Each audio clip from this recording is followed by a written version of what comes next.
Amém. Meus irmãos, boa noite a todos. Graça e paz. Pela misericórdia e bondade do Senhor, de novo, eu e você nos encontramos aqui para mais uma vez celebrarmos ao Senhor no seu santo dia. E como é bom nós estarmos aqui celebrando ao Senhor justamente nesse dia, num culto tão especial como é para nós o culto de ceia, ou a ceia do Senhor.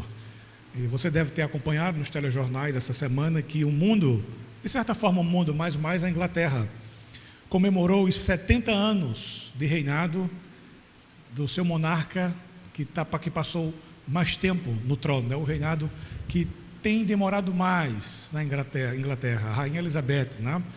70 anos de reinado, um reinado bem longínquo e um reinado de certa forma muito bom, mas ainda assim esse reinado em nada pode se comparar ao reinado do nosso Senhor, que como eu e você cantamos ainda há pouco, seu reino é sempre eterno, ele reina para todo sempre, ele é o rei cujo trono nunca, jamais, em hipótese alguma estará vazio, mas ele sempre permanecerá ocupado, porque o nosso Deus reina para todo o sempre, seu reino não tem fim, e nós com expectativa no coração aguardamos o dia em que esses céus se desfarão e o nosso rei voltará, e para todo sempre eu e você estaremos com ele, desfrutando da sua presença e companhia maravilhosa por toda a eternidade. E coisa maravilhosa para nós pensarmos já no início. E eu quero convidar você aqui, por favor, abra sua Bíblia comigo na primeira epístola de Paulo aos Coríntios. Primeira epístola de Paulo aos Coríntios, capítulo 1, versos de 1 a 9. Primeira epístola de Paulo aos Coríntios, capítulo 1, nós vamos ler os versos de 1 até o verso de número 9. 1 Coríntios, capítulo 1, versos de 1 a 9. Texto do qual eu e você vamos meditar nessa noite. Amém? Acharam? Nos diz o seguinte, a palavra do nosso bom Deus: eu, Paulo, chamado para ser apóstolo de Cristo Jesus, pela vontade de Deus, escrevo esta carta com nosso irmão Sóstenes, à igreja de Deus em Corinto, aqueles que ele santificou por meio de Cristo Jesus. Vocês foram chamados por Deus para ser seu povo santo, junto com todos que em toda a parte invocam o nome do Senhor Jesus Cristo, Senhor deles e nosso. Que Deus, nosso Pai, e o Senhor Jesus Cristo lhes deem graça e paz. Sempre agradeço ao meu Deus por vocês e pela graça que Ele lhes tem dado em Cristo Jesus. Por meio dele, Deus os enriqueceu em tudo, em toda capacidade de expressão e em todo entendimento. A mensagem a respeito de Cristo, de fato, se firmou em vocês, uma vez que nenhum dom espiritual lhes falta, enquanto esperam ansiosamente pela volta de nosso Senhor Jesus Cristo. Ele os manterá firmes até o fim, para que estejam livres de toda culpa no dia do Senhor Jesus Cristo. Deus é fiel, e Ele os convidou a ter comunhão com seu Filho, Jesus Cristo, nosso Senhor. Vamos orar? Pai, te somos gratos pelo dom da Escritura, e te somos gratos por nessa noite, mais uma vez, Senhor, podermos parar em torno da Tua Palavra e refletir, Senhor, naquilo que ela tem para falar aos nossos corações. Te peço, Pai, que nossas mentes estejam cativas à obediência da Tua Santa Palavra nessa noite. Te peço que nos ajudes a ouvir a Tua Palavra com devoção e, para tanto, nos conceda, Senhor, ouvidos devotos. Te peço que Teu Espírito Santo ilumine o nosso entendimento, que Ele aclare, Senhor, a Tua Palavra e que Ele traga, Senhor, as implicações e aplicações da Tua Palavra para nossos corações, Senhor, nessa noite. Não permita, Senhor, ficarmos dispersos ou distraídos, mas que possamos estar atentos àquilo que Tu tens para falar aos nossos corações, Senhor, nessa noite. Quanto a mim, Senhor, te peço mais uma vez que me escondas atrás da cruz de Cristo, para que só a tua palavra seja vista e que só ela, de novo, Pai, tenha primazia em nosso meio mais uma vez essa noite.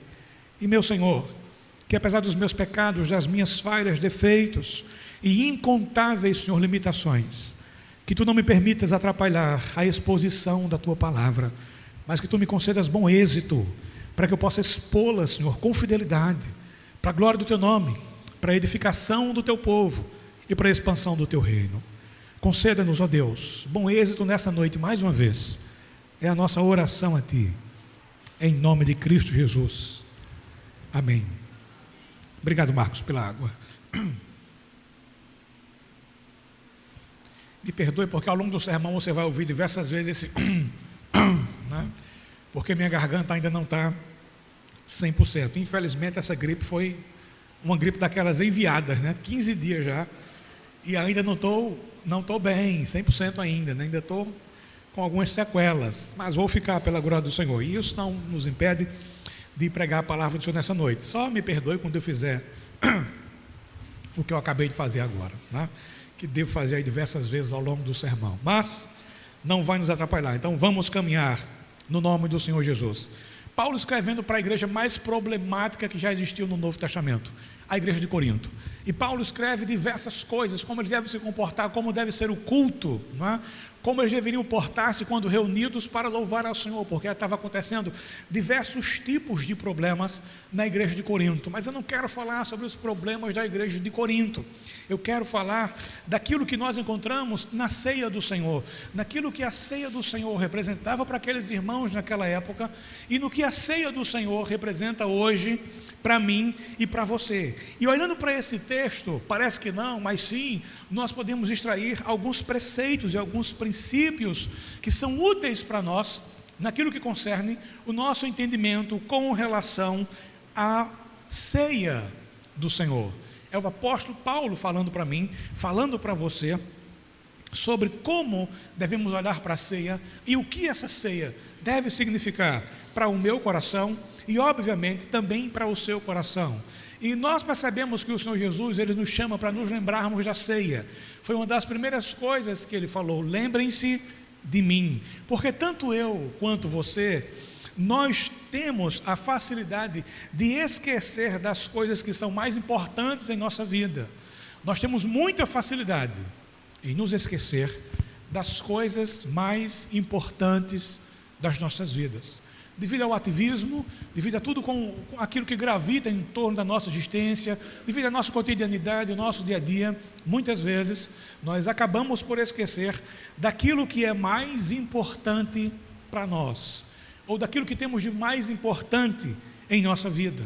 E essa é uma das razões, creio eu, pela qual o Senhor instituiu a ceia e nos exortou a que nós fizéssemos isso sistematicamente, para que nós não nos esquecêssemos dele, mas que o seu sacrifício cantado por mim e por você ainda há pouco fosse além da canção, mas fosse vivido diariamente em meu coração e em seu coração, para que eu nunca me esquecesse, e você também, que um dia ele veio e pagou um alto preço pela minha vida e pela sua vida. Por uma vida que eu não vivi e por uma morte que eu não morri, eu fui salvo, e você também. Somos salvos por meio da vida, da morte, da ressurreição do nosso Senhor. E isso eu não posso me esquecer jamais. Você não pode esquecer-se jamais. Por isso que o nosso Senhor nos manda rememorar, trazer à nossa memória, nos lembrarmos constantemente do seu sacrifício, de tudo que Ele fez por mim e de tudo aquilo que Ele fez por você.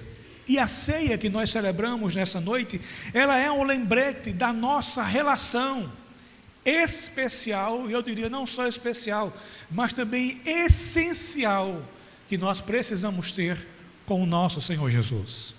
A ceia nos lembra disso, desse relacionamento, dessa ligação, desse elo que há entre o Senhor e a sua igreja. E esse elo, ele é especial demais para ser esquecido. Ele é importante demais, e por ter tanta importância, eu preciso constantemente me lembrar da causa da morte do meu Senhor. Não foi uma morte qualquer. Muitos mártires morreram, Mas o nosso Senhor é diferente. Os mártires que morreram no passado, tanto no cristianismo quanto fora dele, não morreram para me dar vida nem dar vida a você. Nenhum deles tem poder para salvar. Mas o nosso Jesus morreu não para nos dar a possibilidade da salvação, mas para nos dar a salvação concreta, real e definitiva. Por isso que eu não posso me esquecer da sua morte. Eu tenho que lembrar-me da sua morte, porque foi a sua morte que me deu vida. Foi por causa da morte de Cristo que a morte morreu, e hoje ela não tem mais nenhum domínio sobre mim, nem tampouco sobre você. A morte da morte para o crente, ela acontece na morte de Cristo, como bem explicou John Owen em seu livro. Se eu tenho vida hoje, e se você tem vida hoje, eu não falo só dessa vida, mas principalmente da vida eterna que nós herdamos por causa dele. Se nós temos essa vida eterna como garantia e como certeza, foi porque ele morreu por mim, foi porque ele morreu por você. Foi porque ele morreu por nós. E disso eu não posso me esquecer. Disso você não pode se esquecer. Precisamos nos lembrar disso cotidianamente. Sim, cotidianamente. Todos os dias, porque todas as vezes que eu me lembrar do sacrifício de Cristo, maior será o valor da sua obra para a minha vida. Mais eu o amarei, mais eu o adorarei, e mais eu devotarei àquele que por mim morreu a minha vida. Por isso que eu não posso me esquecer do seu sacrifício, e você também. Esse é um lembrete, que eu não posso me esquecer em você, que a nova vida que eu tenho, e a nova vida que você tem, deriva da vida que Cristo tem concedido a mim, e que Ele tem concedido a você também. E nessa noite nós celebramos isso. Nós celebramos a morte que traz vida para o meu coração e para o seu coração. E por meio da ceia, o Senhor deseja que eu e você, que todos os seus filhos cresçam em sua graça e em seu conhecimento, e cada dia, um passo de cada vez, se tornem mais e mais semelhantes a Cristo Jesus. Esse é o objetivo de Deus para a minha vida e para a sua vida: nos tornar mais semelhantes a Cristo dia após dia. E olhando para esse texto, nós conseguimos extrair algumas lições preciosas. Primeira lição: a ceia, ou na ceia, o foco é Cristo. E eu diria não só na ceia, mas como falamos no contexto de ceia, o foco da ceia é Cristo. Assim como Cristo deve ser também o foco da minha vida e da sua vida. O foco da nossa existência, o centro do nosso núcleo existencial, tem que ser o Senhor. Tem que ser Cristo. Ele é o foco da ceia, mas Ele deve ser o foco da minha vida. Ele deve ser o centro, mais no centro do meu coração. Minha vida deve girar em torno dEle. Eu tenho que viver para Ele, e você também. Além das canções, a adoração, como eu costumo dizer, começa quando a música para. A adoração é a nossa vida, é a vida que nós vivemos quando a música para, quando nós saímos da igreja. Quando saímos daqui, Cristo deve continuar sendo o centro do nosso coração.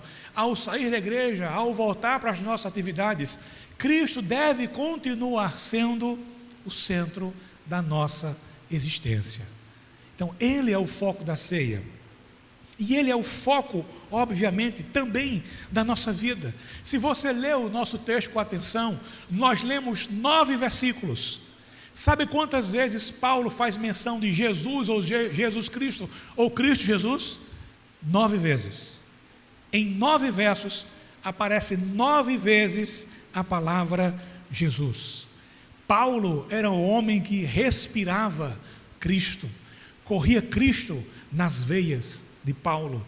Cristo era o foco, Cristo era o centro da vida de Paulo. E assim como Cristo era o centro da vida de Paulo, Cristo tem que ser o foco na vida do cristão. Cristo tem que ser o foco na minha vida, e Cristo tem que ser o foco na sua vida também. E perceba que Paulo diz quem é esse Jesus através dos títulos que ele usa ao longo desses 9 versos que eu e você encontramos aqui. Paulo diz: o seu foco tem que estar em Cristo, porque Ele é majestoso. E Paulo fala sobre a majestade de Cristo por meio dos títulos que ele utiliza. Perceba, o primeiro título que Paulo utiliza é Senhor, Kyrios em grego, literalmente significa mestre, soberano, o soberano sobre tudo. Cristo e o seu senhorio. Cristo é aquele que reina sobre tudo e sobre todas as coisas. Como eu falei ainda há pouco, sobre a monarca da Inglaterra, 70 anos no poder. O que é isso comparado à eternidade de poder do nosso Senhor? Cristo é aquele que reina de eternidade a eternidade. Passarão os céus, passará a terra, mas as suas palavras não hão de passar. Seu reinado, como foi dito ao longo da Escritura, nunca terá fim. Ele reina hoje, ele reinará amanhã e continuará reinando para todo o sempre. Ele é o rei cujo reino nunca tem fim. Por isso Paulo diz: o seu foco tem que estar nesse Cristo, o seu foco tem que estar nesse Senhor que vive e que reina para todo o sempre. Por isso que Paulo usa Senhor. Paulo não fala por acaso. Paulo também fala de Jesus chamando a ele pelo seu nome, literalmente Jesus. E como nós cantamos, quão maravilhoso esse nome é, quão lindo é o nome de Jesus. E o nome de Jesus, ele deriva de uma raiz que significa salvação. Jesus é aquele que literalmente nos salva, é aquele que tem nos salvado da perdição eterna e nos salvado também de nós mesmos. Ele não é só o nosso Senhor, aquele que governa, aquele que reina, o mestre da nossa vida. Não, Ele também é o nosso Salvador, o nosso bendito Salvador, único e suficiente. Eu não preciso de outra coisa para me salvar. Eu não preciso ir a um outro lugar para que eu possa completar a minha salvação. Eu não preciso fazer promessas, eu não preciso flagelar o meu corpo para completar a minha salvação. Porque a salvação que esse Salvador me deu, ela é total, ela é cabal, ela é plena, ela é completa. Por isso que quando ele brada na cruz, está consumado, tetelestai, ele está dizendo: Pai, tudo foi feito, o resgate foi efetivado, a dívida foi paga, tudo está consumado. Ele não nos deu a possibilidade de salvação, Ele definitivamente me salvou e lhe salvou. E Paulo diz: é nesse Salvador e Senhor que nós devemos colocar o nosso foco. Nossa vida tem que girar em torno dele, ele tem que ser o centro da nossa vida, porque ele é majestoso. E para fechar os títulos, Paulo usa Cristo. Perceba que são os títulos que Paulo usa nesses 9 versos. Quanta riqueza há nesses 9 versos das Escrituras. Cristo literalmente significa o ungido, literalmente aquele que foi separado por Deus, o Messias aguardado, aquele que foi prometido lá no início, que da semente da mulher viria um que iria resgatar o seu povo. Paulo está dizendo: ele veio, não precisamos mais das sombras, nós agora temos o Cristo. Nós temos aquele que foi ungido por Deus, enviado por Deus para nos salvar. Então Paulo, perceba, fala da majestade desse Senhor, do qual eu preciso e devo, e você também, colocar nele o meu foco. Ele é o meu Senhor, Ele é o meu Salvador, e Ele é o enviado de Deus para resgatar a minha vida, o Filho unigênito do Pai vivendo entre nós. E esse Deus maravilhoso, esse Deus poderoso, Paulo diz, ele também deve ser o foco da sua vida, porque a sua mensagem é incomparável. Não há nenhuma mensagem que se compare à mensagem do Evangelho. Pense por um instante comigo. O que foi que o Evangelho fez com você? O que foi que o Evangelho fez comigo e continua a fazer comigo e com você? Ele apagou o nosso passado. Ele tem mudado o nosso presente. E nos tem prometido um futuro glorioso. Qual outra mensagem promete isso a você? Qual outra mensagem faz isso por você? Apaga o seu passado, não importa o que você foi. Deus não se importa com nada do que você foi no passado. Ele quer transformar o seu presente. E Ele tem garantido para você um futuro glorioso junto a Cristo Jesus. Essa é a mensagem do Evangelho. Paulo está dizendo: esse Salvador majestoso, esse Senhor poderoso, o ungido de Deus, ele tem uma mensagem que é incomparável para o nosso coração. Nenhum homem pode trazer uma mensagem igual a dele, nenhuma mensagem se equipara a dele, nenhuma mensagem supera a dele, porque ele é incomparável, assim como a mensagem do seu Evangelho é também incomparável. Não existem evangelhos, não existem mensagens do Evangelho, só existe um Evangelho e só existe uma mensagem. E a mensagem do Evangelho é que Cristo foi crucificado, sepultado, mas ressuscitou ao terceiro dia para salvar a mim, para salvar a você. Essa é a mensagem do Evangelho. O mesmo Paulo, mais à frente, nos versos 23 e 24, desse mesmo capítulo, em 1 Coríntios, ele vai dizer que o Evangelho é o poder de Deus para salvação. Assim, quando pregamos que o Cristo foi crucificado, os judeus se ofendem e os gentios dizem que é tolice, mas para os que foram chamados para a salvação, tanto judeus como gentios, Cristo é o poder e a sabedoria de Deus. Para mim e para você, Cristo é o poder de Deus. Cristo é a sabedoria de Deus manifesta, revelada para me salvar e para lhe salvar também. E aprove a Deus que eu e você fôssemos salvos pela loucura do Evangelho. Que loucura maravilhosa, que tem salvado pessoas como eu e que tem salvado pessoas como você. E Paulo diz: ele não é só majestoso, ele não tem só uma mensagem também majestosa, mas esse Cristo, ele também tem um ministério todo especial para a sua igreja. Cada dom que ele concede à igreja, nós já falamos sobre isso durante os nossos estudos, cada privilégio, ou os privilégios que nos são concedidos a mim, a você, a sua igreja, e as bênçãos que temos é resultado da graça de Deus em minha vida e em sua vida. Tudo que temos, tudo que somos, é obra do ministério de Cristo em minha vida e em sua vida, e que chega até nós por meio da graça do nosso Senhor. Nenhuma outra religião tem a palavra graça. Graça é um vocábulo específico, pertencente apenas ao cristianismo. É conceder a mim e a você aquilo que nós não merecemos. E por meio da graça de Cristo, todos os benefícios do seu sacrifício chegam até mim e chegam até você. De maneira que, como eu já falei aqui inúmeras vezes, tudo em minha vida e tudo em sua vida gira em torno da dádiva do Senhor.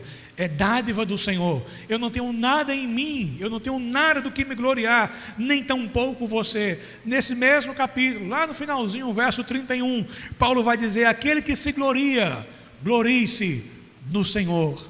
Porque tudo o que temos e somos ou pensamos ter e ser, vem do Senhor. Ele abre as suas mãos e nos farta de bem, derrama sobre mim, derrama sobre você a sua graça e o seu poder. Perceba, é Ele quem nos salva, é Ele que salva aqueles que invocam ao seu nome, está no verso 2, é Ele quem nos santifica, é Ele quem nos chama para vivermos uma vida de separação, em uma vida que agrade a Ele. Também encontramos isso no verso 2. Ele é fonte da graça, encontramos isso no versos 3 e 4. Ele concede dons espirituais à sua igreja, verso 5. E Ele protege a todos aqueles que são seus, verso de número 8. Vos confirmará até o fim. Por mais difícil que seja a sua situação, por maior que seja a tribulação que você possa estar enfrentando, as lutas, as provas, os levantes que eu e você enfrentamos tantas e tantas vezes em nossas vidas, eles não são capazes de nos afastar do nosso Senhor. Eles não são capazes de nos tirar do centro da vontade do Senhor. O mais distante do Senhor que Ele talvez nos conduza é na palma das suas mãos. Sempre estaremos nas palmas da mão do nosso Senhor, que sustenta a minha vida e que sustenta a sua vida poderosamente. Nada, nem ninguém, nem nenhuma circunstância é capaz de nos afastar do Senhor. Verso 8, Paulo diz: é Ele quem nos confirmará até o fim. Você não vai se perder. Aquele que te guia conhece o caminho e vai te conduzir em segurança de volta para casa. e a mim também. Ele tem nos conduzido, Ele pavimentou a estrada e tem nos conduzido de volta para casa. Por isso que a primeira coisa que precisamos aprender, o foco da ceia, o foco da nossa vida, o foco da nossa existência, precisa estar sempre em Cristo, naquele que é majestoso, naquele que tem uma mensagem gloriosa, naquele que tem derramado da sua graça sobre nossas vidas por meio do seu ministério. E o segundo ponto, a ceia também nos lembra da responsabilidade que nós precisamos ter com Cristo. A ceia nos convida a ter comunhão com o Senhor. Eu também sou lembrado na ceia, obviamente, de tudo aquilo que Cristo é, mas eu também sou lembrado na ceia das responsabilidades que eu, como cristão, preciso ter. E uma dessas responsabilidades é desenvolver a minha comunhão com o Senhor. A palavra comunhão, ela traz o sentido de associação, parceria, de maneira que eu e você, nós devemos ser como que parceiros de Cristo, parceiros de Deus, compartilhando da sua vida, compartilhando também dos seus sofrimentos e, obviamente, no fim, também compartilhando da sua glória. Como é que anda o seu relacionamento? Como é que anda a sua parceria com o Senhor? Você tem sido parceiro de Deus? Você tem sido parceiro de Cristo? Você tem desenvolvido a sua comunhão com o Senhor? Porque a Escritura nos chama para desenvolver a nossa comunhão com o Senhor. Até a própria ceia, nas Escrituras, ela é chamada de comunhão. Porventura, o cálice da bênção que abençoamos não é a comunhão do sangue de Cristo? O pão que partimos não é, porventura, a comunhão do corpo de Cristo? Verso 16 do capítulo 10 dessa primeira carta de Coríntios. A ceia é um convite à comunhão com o nosso Senhor. Deus deseja que eu e você tenhamos comunhão com o seu Filho e, obviamente, tenhamos também comunhão com o nosso Senhor. Fomos chamados à comunhão, não fomos chamados para viver à parte de Cristo, à parte de Deus, mas fomos chamados para viver a comunhão, desfrutar da companhia leal do Senhor para com a minha vida e para com a sua vida. O próprio Senhor Jesus descreveu a nossa união e a nossa comunhão com Ele, como sendo comer da sua carne e beber do seu sangue, lá em João capítulo 8, na altura do verso 48, ele diz que Ele é o pão vivo que desceu do céu, e se nós comermos esse pão, nós nunca mais teremos fome, porque esse pão, ele sacia a fome da nossa alma. Só Jesus pode matar a fome da minha alma, só Jesus pode matar a fome da sua alma, e essa fome das nossas almas, ela é matada, vamos dizer assim, ou ela morre, ela é morta, quando nós nos alimentamos do Cordeiro de Deus, quando nos alimentamos do pão vivo que desceu do céu. E quando fazemos isso? Quando nós desenvolvemos a nossa comunhão com Ele. E a comunhão com o Senhor, ela é essencial para a nossa vida, porque é por meio da comunhão com o Senhor que Ele vai gerando em mim e em você também a nossa santificação.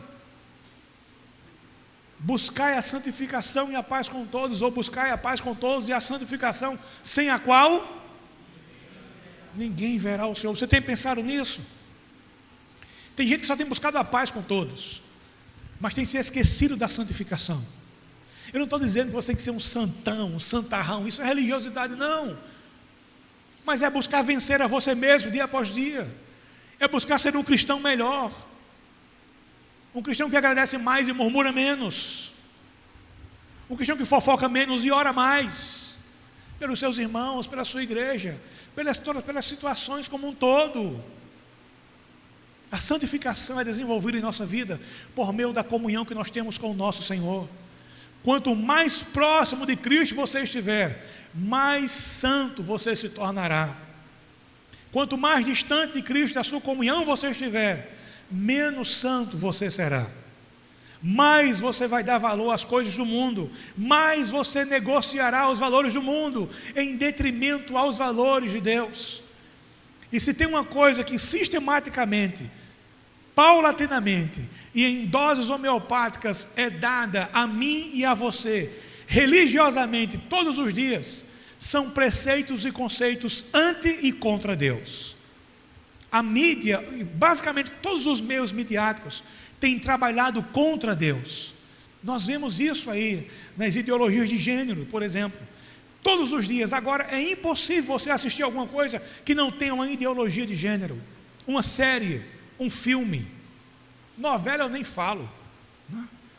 Mas filmes, séries, desenhos estão permeados, estão recheados de ideologias e de conceitos anti-Deus.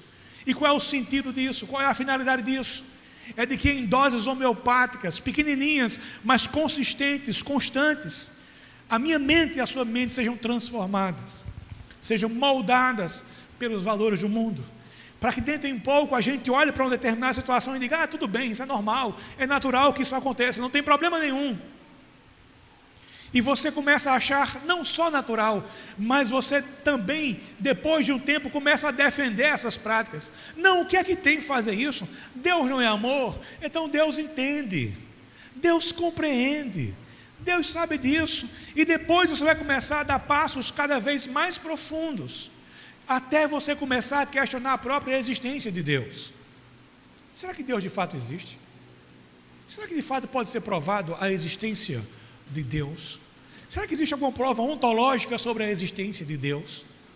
E como isso chegou até o seu coração? Quando alguém começa a se questionar ou começa a aceitar os valores do mundo, pode observar que não foi da noite para o dia.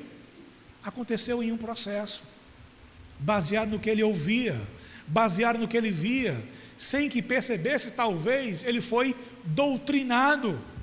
Começou a afastar-se do Senhor e começou a aproximar-se cada vez mais do mundo que, repito, tem se tornado cada vez mais anti-Deus. Se você quiser vencer o mundo, você precisa ter comunhão com o seu Senhor. Se você quiser vencer o mundo, você precisa estar em contato direto com o seu Senhor. Fazer aquilo que Paulo diz em Romanos: não tome a forma desse mundo, não se amolde aos conceitos desse mundo, mas transforme a sua mente pela palavra do Senhor. Quanto mais eu conheço da palavra, mais eu gero intimidade com o Senhor. Quanto mais intimidade, mais comunhão. Quanto mais comunhão com Ele, mais santidade é gerada em minha vida. Mais de Deus há em mim e menos do mundo há. Do contrário, mais do mundo haverá em mim e menos de Deus haverá. Até que eu comece a achar normal, relativizar, defender e depois questionar a existência do próprio Deus. Então perceba, estar junto com o Senhor é essencial. Desenvolver comunhão com o Senhor não é algo opcional, é algo imperativo para a minha vida e para a sua vida também. É por isso que a ceia também nos orienta a examinar as nossas vidas, a olhar para dentro do nosso próprio coração e confessar os nossos pecados ao Senhor. O autor de Hebreus nos diz: e já vos esquecestes da exortação que vos admoesta como a filhos. Filho meu, não desprezes a correção do Senhor, nem te desanimes quando por ele és repreendido, pois o Senhor corrige ao que ama e açoita ao que recebe por filho. Respondeu Jesus: se alguém me amar, guardará a minha palavra, e meu Pai o amará, e viremos a ele, e faremos nele morada. Se vós permanecerdes em mim, e as minhas palavras permanecerem em vós, pedi o que quiseres, e vos será feito. Se dissermos que temos comunhão com ele, e andamos nas trevas, mentimos, e não praticamos a verdade. Mas se andamos na luz, como ele na luz está, temos comunhão uns com os outros, e o sangue de seu Filho Jesus nos purifica de todo o pecado. Eu preciso andar em comunhão com o Senhor, você precisa andar em comunhão com o Senhor. Precisamos sistematicamente, cotidianamente confessar os nossos pecados ao Senhor, para que assim possamos desenvolver a comunhão uns com os outros e principalmente com o Senhor. Lembre-se, comunhão gera santificação. Buscai a paz com todos e a santificação, sem a qual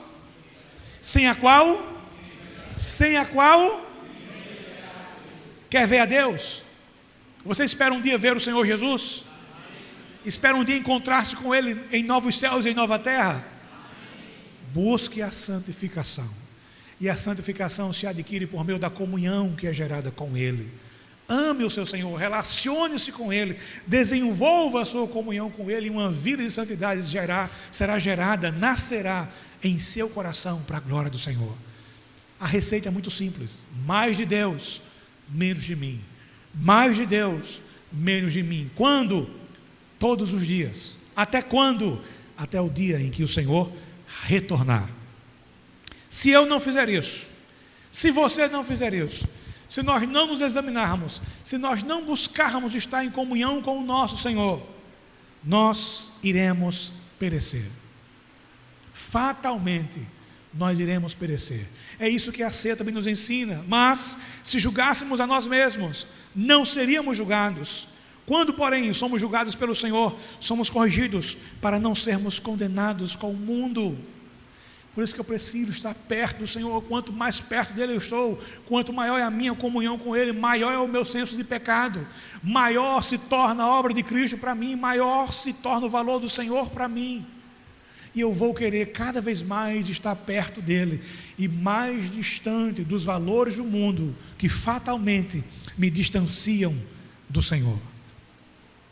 E Paulo vai dizer: aquele que prometeu essas coisas, aquele que deve ser o foco da sua vida, aquele que tem uma mensagem poderosa e gloriosa, aquele que nos chama para desenvolver uma comunhão real e sincera com Ele, Ele é fiel. É o que Paulo vai dizer. Ele é fiel. As promessas de Deus, cada uma das suas promessas, serão cabalmente cumpridas em nossas vidas, porque Ele é fiel. Deus não é como eu e você, que prometemos e muitas vezes não cumprimos. Às vezes você promete algo a alguém e não cumpre, quebra uma promessa. Quantas vezes você não já prometeu começar um regime na segunda-feira? E quantas segundas-feiras chegaram e o regime nunca chega? A academia nunca chega. Final do ano você vai lá e coloca metas para 2022. Você faz um risco no ano anterior, porque são as mesmas metas para 2021. Você não conseguiu fazer nenhuma delas, colocar nenhuma delas em prática. Quebrou sua promessa. Talvez para consigo, talvez para com outro, mas Deus não é assim. O que Ele fala, Ele cumpre. O que Ele prometeu, Ele cumprirá. E por mais complicada que seja a minha situação e a sua situação hoje, lembre-se das últimas palavras do nosso Senhor Jesus nessa terra: eis que eu estou convosco todos os dias, até a consumação dos séculos. Até a consumação dos séculos Ele está conosco. Por isso nossa oração tem que ser: Senhor, me ajuda a te enxergar na minha cotidianidade, me ajuda a te enxergar no meu dia a dia, Senhor, para que eu murmure menos e para que eu agradeça mais. Porque se Ele prometeu que estaria conosco, de fato Ele está conosco. A Escritura prometeu que Ele viria, e Ele veio. Foi dito que Ele morreria, e Ele morreu. Foi dito que Ele ressuscitaria, e Ele ressuscitou. E quando foi assunto aos céus, Ele disse: eu vou, mas eu volto, então espere, porque Ele vem. Ele virá. Ele não tarda a sua promessa, Ele vai cumprir a sua promessa. Por isso que eu posso fazer com que a minha vida gire em torno de Cristo, porque Ele é fiel para cumprir cada uma das suas promessas. Minha esperança, sua esperança, nossa esperança está no caráter imutável de Deus. Deus não muda. Deus não é como eu e você, que agora está sorrindo, daqui a pouco está de cara fechada, que agora está concedendo tudo, daqui a pouco não dá mais nada. Deus não é como nós. Ele não muda, e a sua imutabilidade é uma das maiores provas do seu amor. Nada faz com que Deus me ame menos ou mais, porque Ele decidiu me amar. E Ele não me ama por um tempo ou por um período, Ele me ama por toda a eternidade. Antes que eu nascesse, você também, Ele já nos amava. E Ele vai continuar nos amando por toda a eternidade. E Ele é fiel, mesmo quando eu e você, e nós sempre somos infiéis. A Bíblia diz que Ele permanece fiel para conosco. Olhe para a sua vida. Quantas e quantas, incontáveis vezes, o Senhor não foi fiel para com você. Em alguma situação na sua vida, Ele já lhe desamparou, Ele já lhe abandonou, Ele já lhe deixou ao léu, ao acaso, à sua própria sorte? A resposta é: nunca, nunca nos desampara, nunca nos esquece. Ele diz: ainda que uma mãe, falando sobre hipótese, ainda que uma mãe se esqueça do filho que ela ainda amamenta, todavia eu não me esquecerei de ti. E ele diz: eu tenho o seu nome, metaforicamente falando, gravado na palma das minhas mãos. O que é que você escreve? Olha que coisa interessante. O que é que você escreve na palma da sua mão? Já escreveu alguma coisa na palma da sua mão? Às vezes você está no centro, está fora de casa, tem uma caneta, e alguém lhe passa uma informação que você não pode perder. E por que você não pode perder aquela informação? Porque aquela informação é importante, não é assim? É importante demais, você não pode perder, então você anota na mão. Meu irmão, que mensagem singela, que mensagem poderosa, saber que eu e você somos importantes para Deus. Como nós cantamos aqui, apesar de toda a glória que Ele tem, apesar de ser quem Ele é, o Criador e o sustentador de todo o universo, apesar de toda a sua glória, de toda a majestade do seu ser, Ele se importa comigo e com você também, a ponto de escrever os nossos nomes na palma da sua mão, porque somos importantes para o Senhor. Que mensagem maravilhosa, saber que temos valor e temos importância para o Senhor. E como é bom saber que é Ele quem tem me firmado e que é Ele quem tem firmado você. Eu não vou chegar ao fim da minha carreira cristã por mim mesmo, porque eu sou bom, porque eu sou forte, nem tampouco você. Mas no verso 8 do texto que lemos, Paulo vai dizer: vocês vão chegar lá e vão ficar até o fim, porque é Ele quem vos confirmará até o fim. É Deus que caminha conosco, lado a lado, ombro a ombro. Quando a gente pensa em parar, não dá mais, Ele diz: dá, filho, porque eu estou com você. Vamos um pouco mais, aguente um pouco mais, você vai chegar lá. Eu estou aqui, eu nunca vou desamparar você, nunca vou deixar você sozinho, nunca vou te esquecer, eu estou caminhando contigo. Continue, continue, continue. Jerusalém é logo ali. Continue a sua peregrinação, é Ele quem vai nos levar até o fim. Quando nos faltam forças, é Ele quem renova a nossa força. Quando falta o ânimo, é Ele quem renova o ânimo. Quando até a fé nos falta, é Ele quem renova a nossa fé. Por isso Paulo diz: é Ele quem vai levar, é Ele quem vai conduzir vocês até o fim. Nosso futuro não depende de nós, nosso futuro depende do Senhor. É Ele quem tem garantido o nosso futuro. Mesmo quando somos infiéis, Ele permanece fiel. E é Ele quem tem conduzido a mim, e é Ele quem tem conduzido a você. O que eu preciso e o que você precisa é confiarmos no Senhor. E é impossível falar de confiança no Senhor e não lembrar-se de Abraão, que confiou no Senhor. Por isso que Abraão é tido como pai da fé. Pense comigo, você é um empresário de sucesso na sua cidade, o homem talvez mais bem sucedido em toda a sua região. Você tem tudo que você precisa, você venceu na vida, é próspero, saúde, sua família está bem.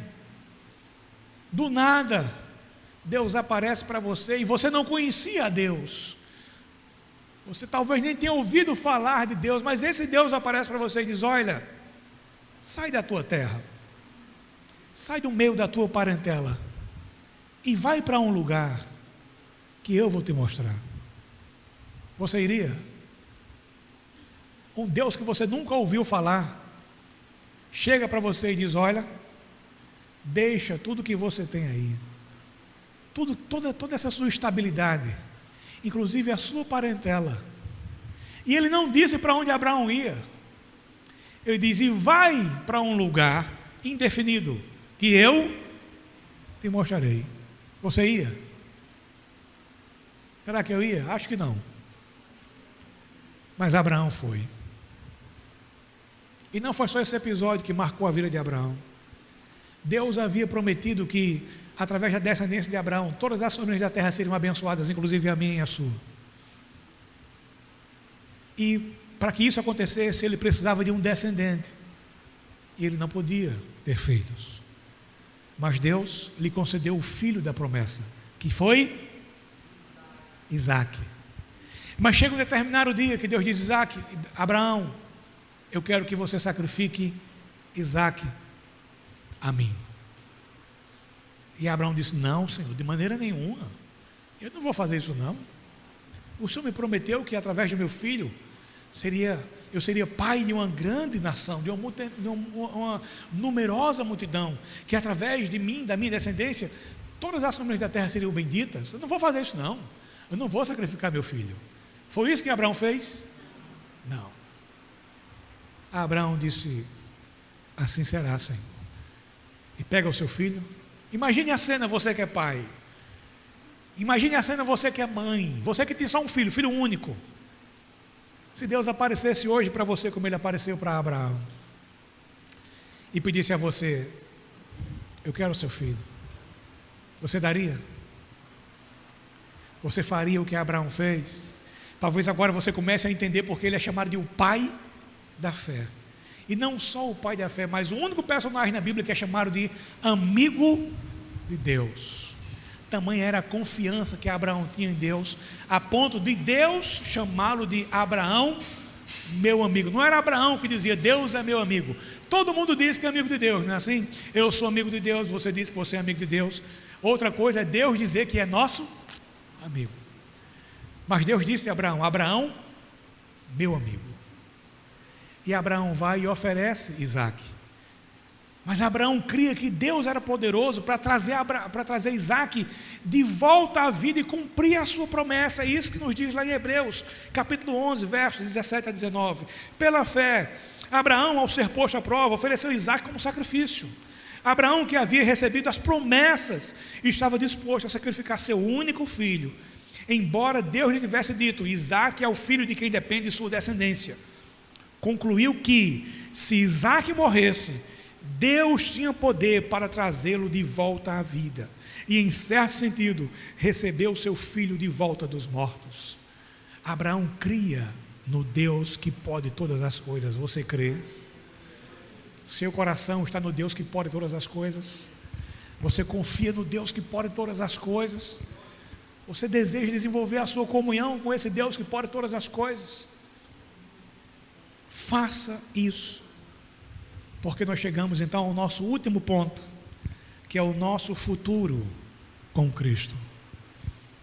Nosso futuro é uma comunhão plena, total e perfeita com o Senhor. Por isso que eu tenho que ter expectativa no meu coração, e você também, da volta iminente do Senhor. Foi isso que Paulo disse no verso 7, na parte B do verso 7. Enquanto esperam ansiosamente pela volta de Jesus Cristo. Paulo ansiava pela volta do Senhor. E você? E eu? Ansiamos pela volta do Senhor?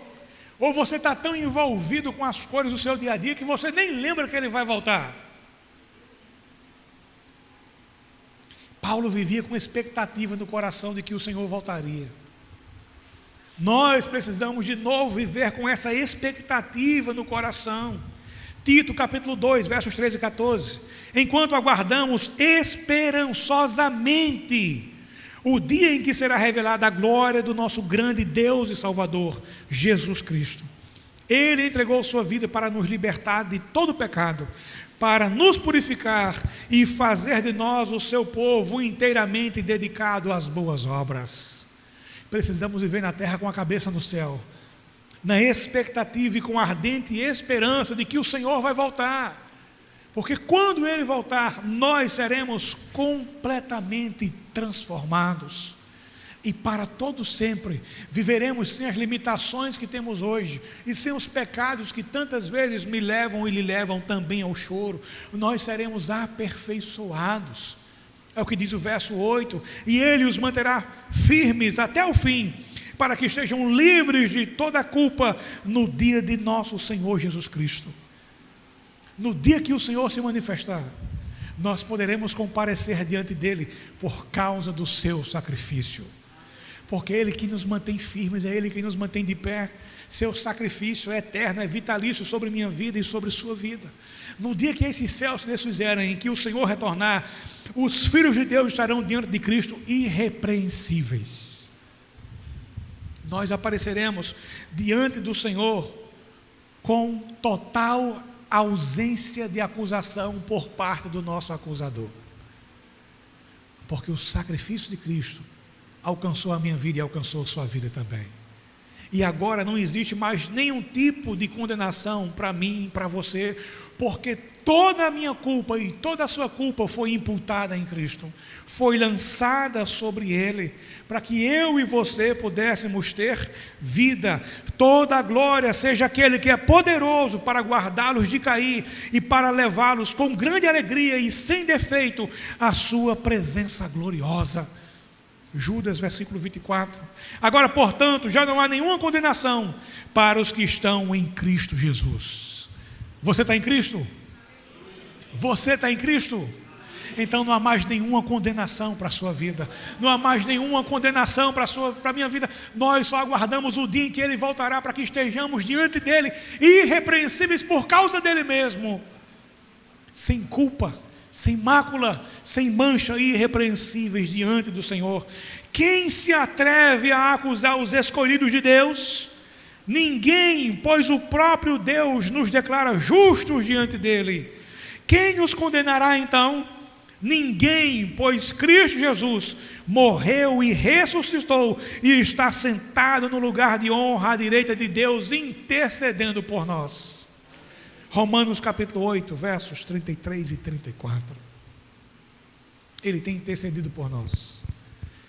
Ele vai nos apresentar inculpáveis diante de Deus no último dia. Por isso, que a ceia do Senhor nos ajuda a nos concentrarmos em Cristo, nosso Salvador, nosso Rei, que em breve voltará. E isso precisa arder em nosso coração. Se somos salvos, nós desejamos ter um relacionamento íntimo com o nosso Senhor. Se somos salvos, queremos ter comunhão com Ele. Lembrando que a comunhão com Ele gera santificação em nossa vida.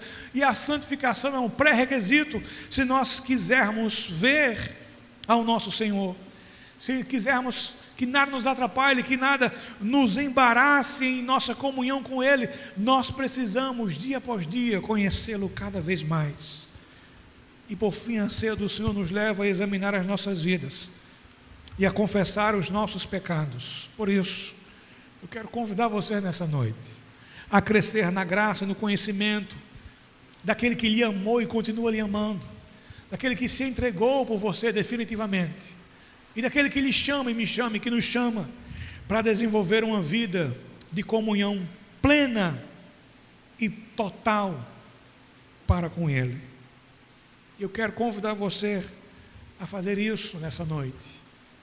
Desenvolver a sua relação com o Senhor, fazer do Senhor o foco da sua existência, fazer do Senhor o centro da sua existência, porque sua mensagem é incomparável.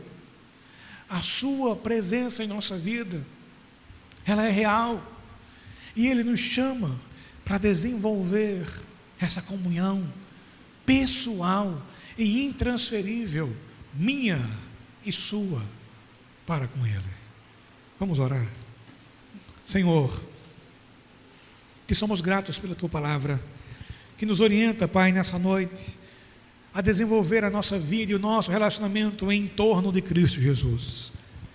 Ajude-nos, Senhor, a fazermos de Cristo o foco da nossa vida. Ajude-nos a abraçarmos, Pai, a Sua mensagem. Ajude-nos a confiarmos nele com todo o nosso coração, porque nele é onde deve repousar, Senhor, nossa confiança e nossa esperança, sabendo que o nosso futuro repousa seguro e tranquilo, Pai, em Tuas mãos. Ajuda-nos, ó Deus, a desenvolver o nosso relacionamento para contigo, porque quanto mais do Senhor houver em nós, menos espaço haverá para o mundo. Entretanto, quanto mais do mundo houver em nós, mais difícil, Senhor, será a nossa situação, mais nós vamos negociar os seus valores, mais nós iremos abraçar o mundo, nos aproximarmos do mundo e nos distanciarmos de Ti. E isso é muito perigoso, porque tua palavra diz que aquele que se torna amigo do mundo se constitui em teu inimigo. Não queremos ser inimigos teus, Senhor. Pelo contrário, queremos ser amigos teus, como Abraão foi teu amigo. E que isso nos custe a amizade do mundo. Não nos importa a amizade com o mundo, nos importa é a tua amizade, Senhor. Por isso ajude a cada um de nós, ajude-nos a desenvolver a nossa comunhão contigo, para que essa comunhão gere santificação, e que essa santificação nos aproxime cada vez mais do Senhor, e que nossas vidas possam ser vividas para a glória, honra e louvor do teu santo nome. É a nossa oração a ti nessa noite, Senhor, em nome de Jesus. Amém.